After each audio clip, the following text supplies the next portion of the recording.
Lorena, bienvenida, un gusto tenerte en casa. Un gusto, muchas gracias. Nos habíamos visto por las pantallas, pero no presencial. Muy bien. Bueno, la verdad que es un placer. Me estuvieron llamando una organización de mujeres que se llama Mujeres Unidas por Maldonado, por situaciones que han pasado, en especial por adolescentes y suicidio, que sin duda que hay en todo el país, pero Maldonado no es ajeno a ello y bueno, y está generando... ¿Y por qué te llaman a ti? Trabajé muchos años en programas que tienen que ver con el fortalecimiento de la familia, con las relaciones padres-hijos, con cómo mejorar la comunicación con mi hijo, con herramientas para generar ese amor límite necesario en casa, para prevenir los problemas de salud mental en adolescentes. Y también fui la directora del programa de adolescencia del Ministerio de Salud Pública y vengo de trabajar en prevención de suicidio especialmente, ¿no? En lo que es la guía de abordaje frente al riesgo suicida en adolescentes, cómo darme cuenta, cómo actuar, ¿no? Incluso después que hay un intento de autoeliminación, ¿qué hago? Los padres te decían, me lo llevo a casa, me quedo en el mismo cuarto, le saco el celular, lo dejo, va al liceo, no va. ¿Qué hago al otro día, no? ¿Cómo hago? ¿Cómo me manejo? Sin duda que es un tema que es doloroso, ¿no? Que es triste y que lamentablemente en nuestro país está en aumento, ¿no? A pesar de que se ha puesto el tema sobre la mesa, de hecho en todos los diarios y radios y todo sale el tema salud mental como una prioridad, pero realmente la situación está cada vez peor.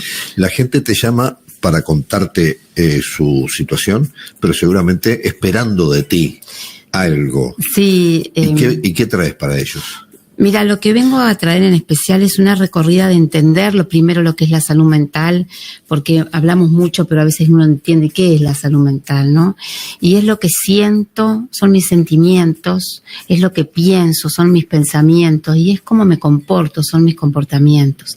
Y los médicos, como soy, hablamos mucho de la salud física y de cómo cuidarla, ¿no? Y hay que comer más manzana y más zapallo y menos fritos, ¿no? Y menos, bueno, pero ¿cómo cuido mi salud mental, ¿no? ¿Qué elementos tengo que tener en cuenta? ¿Por qué yo pienso y siento las cosas de una forma y mi hermano, mi vecino de otra, ¿no? ¿Por qué reacciono así? ¿Cómo se construyó mi forma de pensar y sentir? Entonces hacemos como una recorrida de lo que va afectando nuestra forma de pensar y sentir, porque no nacemos con una forma de pensar y sentir determinada. Eso se va formando en nuestra niñez, en nuestra adolescencia.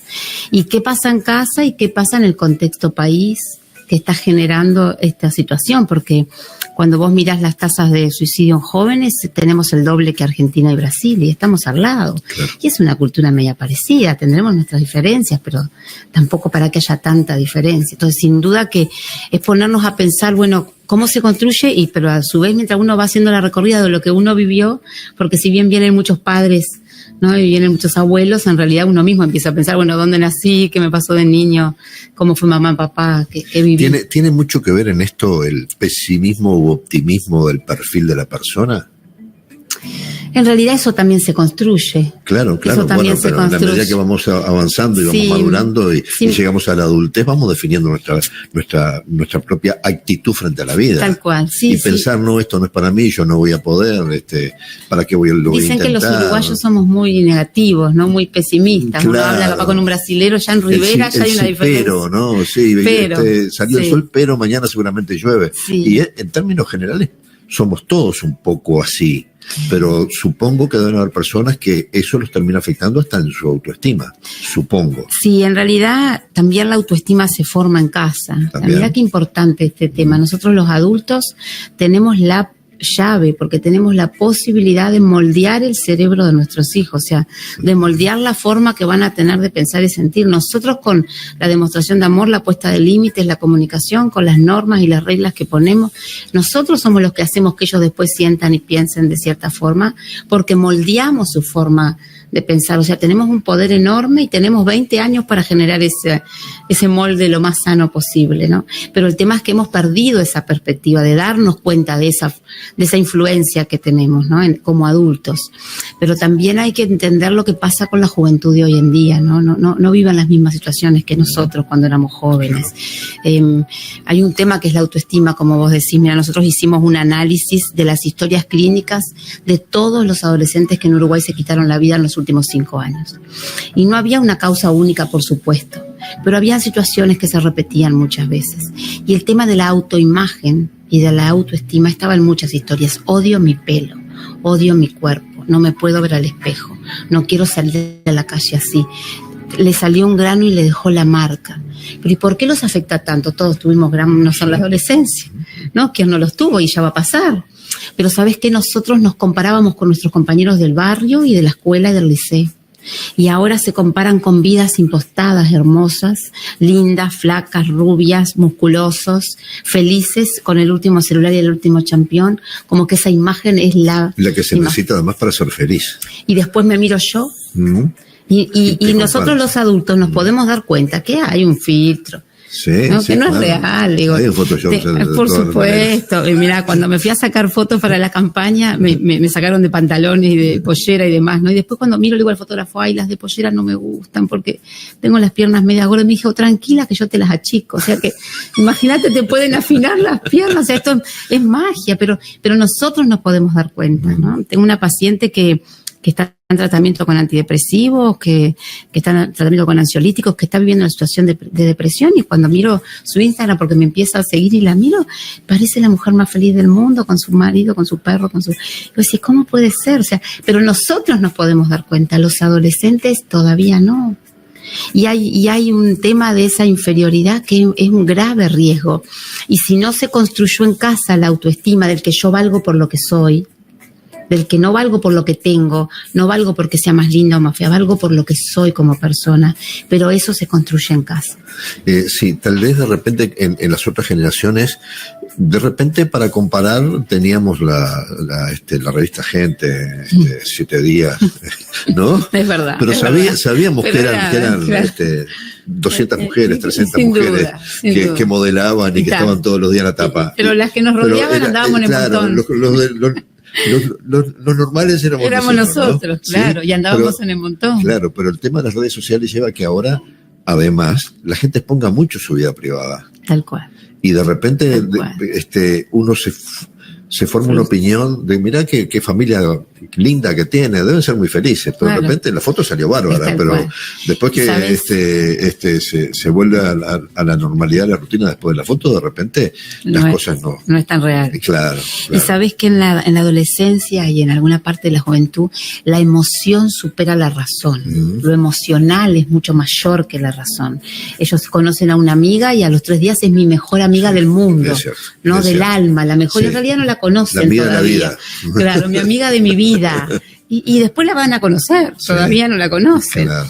Pero también la emoción juega para mal, en negativo. O sea, me salió este grano y odio mi cara y odio mi cuerpo y no quiero salir así. O sea, todo gira en torno a mi persona en la adolescencia y la juventud. Sí, pero quiero volver atrás porque me parece algo muy importante también. Esa amistad rápida y espontánea. Después lleva a que nos desanimamos porque no era como yo imaginé que iba a ser. Y ahí de repente empieza como una cadena de desestimulaciones y de fracasos, porque entonces capaz que el problema está en mí, y es que nadie me acepta, y ni una cosa ni la otra, ni éramos amigos ni somos tan espantosos tampoco, ¿no? Pero sabes que el cerebro de los adolescentes, para decir finalicé mi etapa de adolescencia, pasé a adulto, ¿no? Empecé a emprender mi vida de adulto, le tienen que pasar 3 cosas, y cuando uno entiende eso, entiende lo que hoy viven los adolescentes y por qué este riesgo que tienen. Lo primero es tener claro y sentir mis vínculos afectivos. O sea, sé que mamá me ama como soy, que papá me ama como soy, que mi abuela y mi abuelo me aman como soy. Entiendo mis vínculos afectivos de amistad, que es distinto que el vínculo afectivo de mamá, papá, familia, ¿no? Entiendo mi vínculo afectivo de noviazgo, ¿no? Y reconozco eso y lo tengo y lo siento. Ese es el primer pilar que tiene que pasar. Contame lo que está pasando hoy en día con amigos de mentira, porque son amigos de Facebook, a veces no se conocen, amigos digitales. A veces me cuentan los pacientes, hago consulta adolescentes y me dicen, no, porque es un amigo, pero lo conocés físicamente, te dicen no. O sea, son amigos digitales.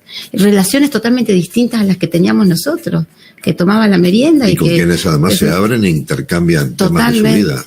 Total, sin conocer realmente. Y el tema de los vínculos en casa, que sin duda se ha cambiado. Nosotros estamos en la vorágine de lo que tenemos que hacer y cumplir y tal, y pagamos la cuenta. Hay familias monoparentales, hay familias que sin duda, sin ese vínculo necesario. El segundo pilar es mi identidad, yo sé quién soy. Y mira lo que está pasando hoy, donde vos no sos lo que sos lo que sentís, quién soy. No, hay una dificultad enorme. Y el tercero es mi vocación. Sí. Yo sé cuál es lo que tengo que hacer, cuál es mi vocación, en qué soy bueno, cuál es mi futuro. Miro para adelante. Y hoy en la consulta, mirá, te pasa que decís, pero ¿y vos qué vas a hacer? Te hacen, no tengo idea. Bueno, pero ¿qué te gustaría? ¿En qué sos bueno? Sí. Entonces, los 3 pilares que tienen que suceder para que esto vaya madurando hacia una persona adulta, con una forma de pensar y sentir de adulto, están hoy en relativa inestabilidad.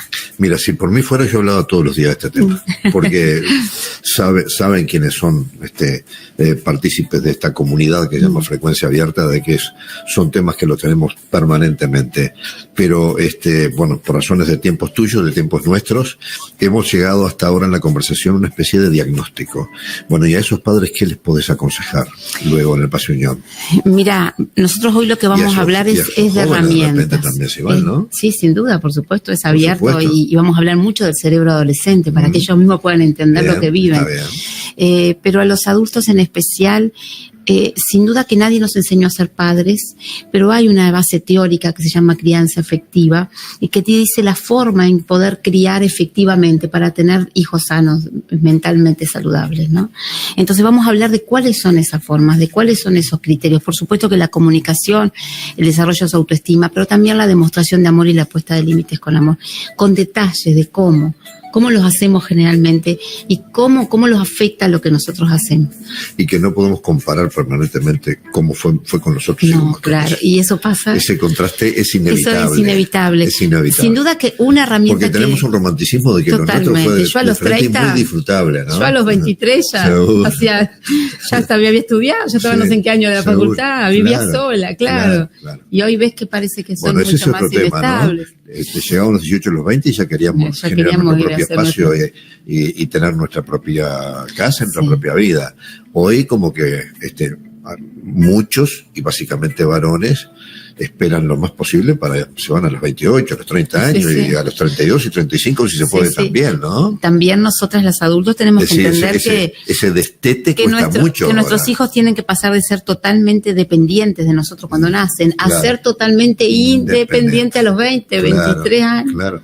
Y muchas veces no lo logramos por nosotros mismos. No, porque además también muchas veces la familia y básicamente la madre, que es la que siempre estuvo como su referencia principal, tampoco quiere que los hijos se alejen. Sí, por eso nosotros mismos somos las que no nos soltamos a nuestros chiquitos. Claro.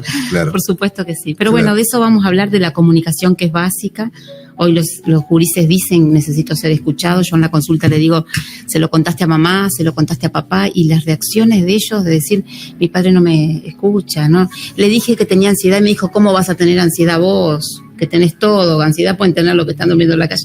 O sea, realmente es necesaria comunicación, porque los adultos nos dicen, llego a casa y está en su mundo, en su auricular, en su celular, y le digo, ¿cómo te fue? Y en un gesto de amor dice, bien. Y eso es toda la comunicación que tengo. Entonces, ¿cómo hago para conocer lo que siente y piensa? Para lograr volver a generar la sobremesa. Sin duda. La importancia que tuvo en nuestra vida la sobremesa. Los domingos nos enterábamos los problemas, los primos, los tíos, de todo. Pero era la forma de tender puentes, de relacionarnos. De saber del otro. De saber del otro, de sentir cariño, de empatía, de ponerme en el lugar de lo que estaba viviendo el primo, el hermano, el tío. Y se ha perdido, sin duda. Bueno, ha sido una charla muy interesante. Muchas gracias. Hasta aquí estuvimos conversando con la doctora Lorena Quintana, que hoy allí en Paz y Unión, a partir de la hora 19, porque tengo un error acá. Hoy 21 del 11, 19 horas, hoy, en el Centro Paz y Unión. Bien. Perfecto. Taller de salud mental. Si ustedes escucharon esta conversación, seguramente muchos se identificaron porque algo por allí ha estado pasando cerca de ustedes. Y si no, tienen argumentos, elementos como para a alguien conocido aconsejarle que vaya por allí, por el Paz y Unión, que seguramente que cuando termine esa experiencia va a tener elementos, conocimientos y por qué no hasta reflexiones que de repente no tenía antes de llegar, y eso es lo mejor. Bueno, Estadía Maldonado. Muchas gracias. Y gracias por tu aporte. Un placer. Estamos dispuestos a seguir hablando de estos temas. ¿Cómo no? Sin que nosotros llamemos.